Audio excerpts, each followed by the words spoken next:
E já temos as primeiras informações, os primeiros esboços do Fluminense para 2025. Mano Menezes já está fazendo os primeiros treinos com bola, já está indo as primeiras vezes para o campo.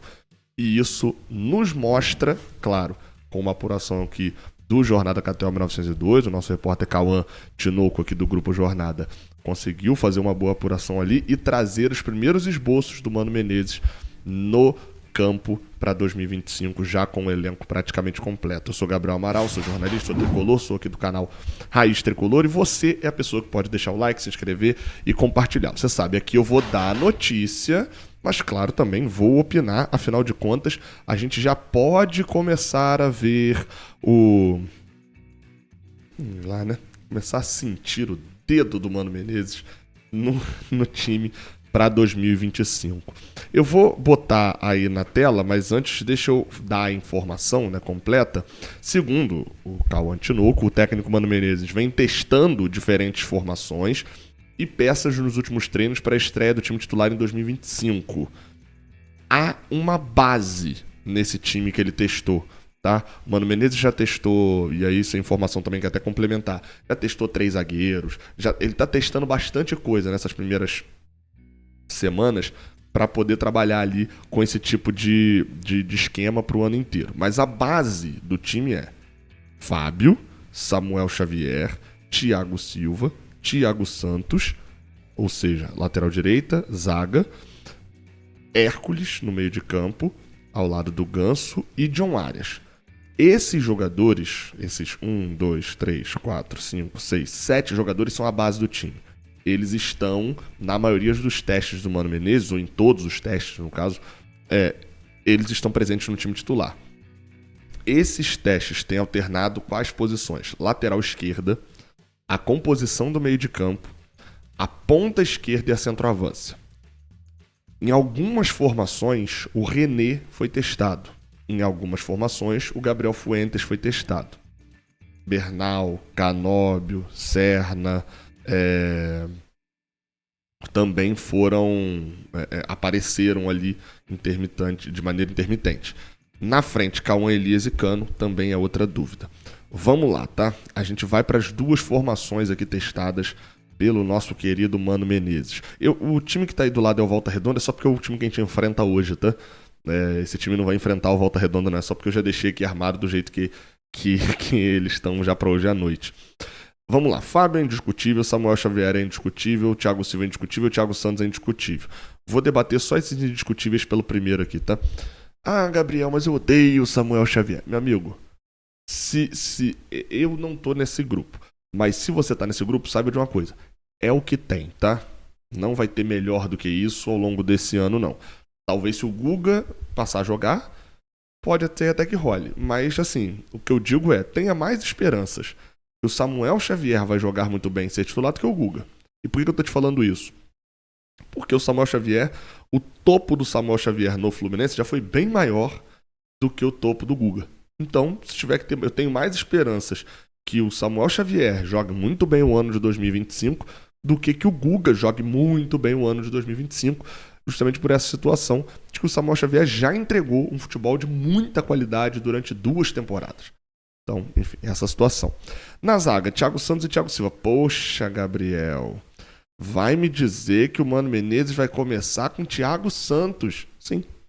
O Ignacio até agora não mostrou confiabilidade física, né?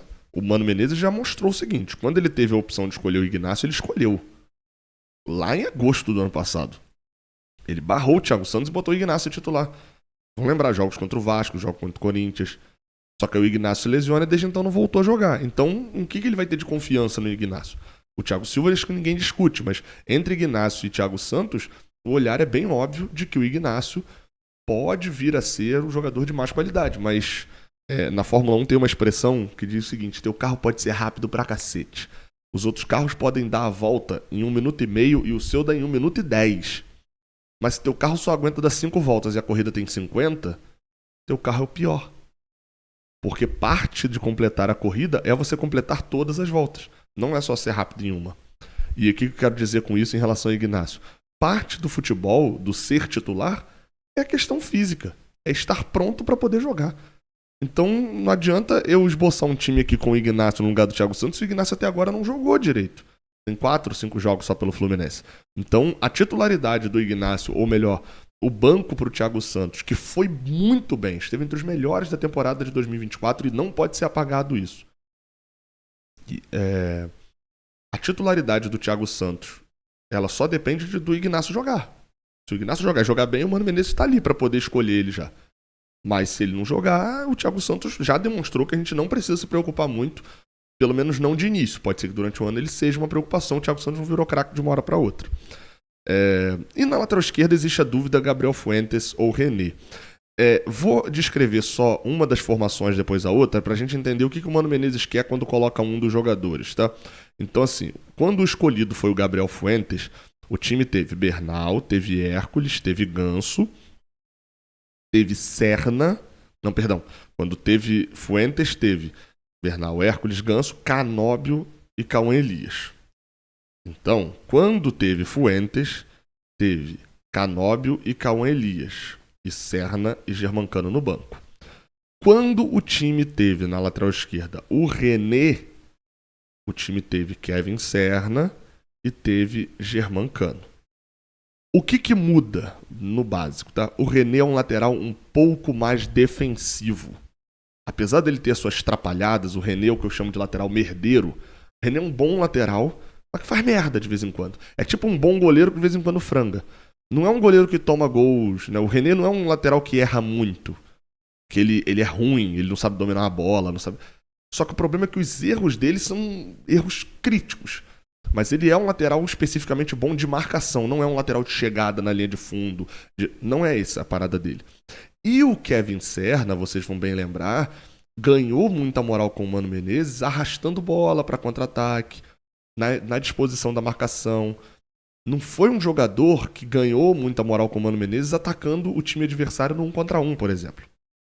Então, e o Germancano com o Cauã Elias é a mesma coisa. É um jogador que se entrega mais fisicamente na marcação. O que eu entendo, tá? Inicialmente, é que quando o Mano Menezes colocar esse time aqui em campo, né? Ou pelo menos esse cenário aqui em campo,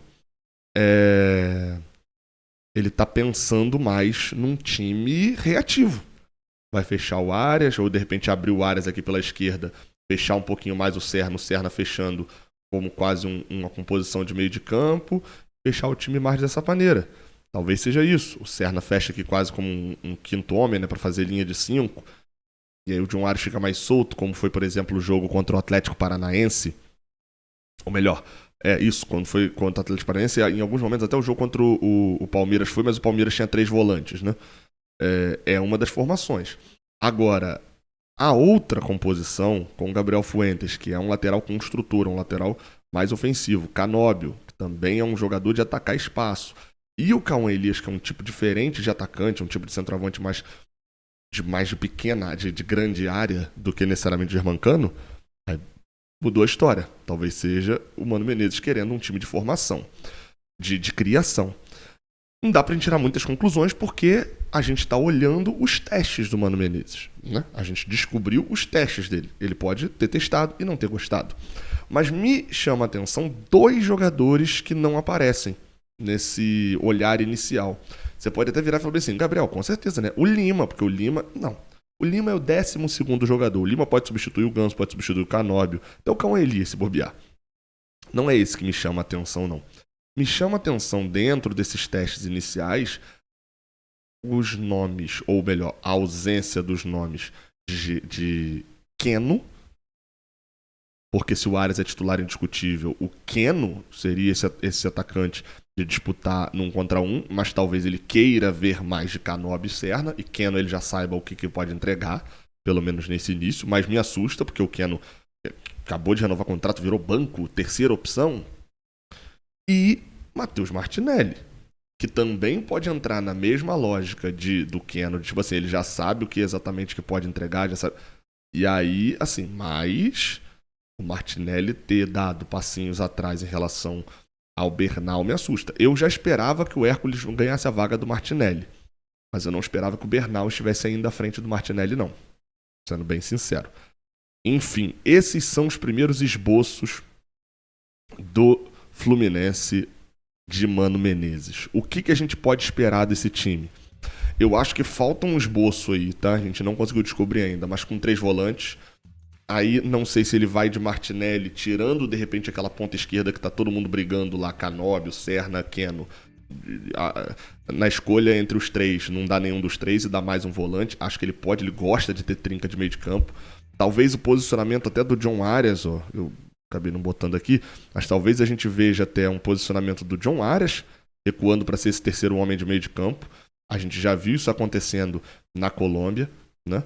O John Arias sendo, e aí o Canóbio ou o Serna sendo um segundo atacante. O Fluminense jogando meio que numa espécie de 4-4-2, né? Com o Losango aqui na frente da área. Ele gosta de fazer isso, talvez olhe para o John Arias dessa maneira. Enfim, tem muitas possibilidades e eu quero saber de você qual que mais te agrada. Deixa aqui embaixo nos comentários. Tamo junto, até a próxima. Valeu!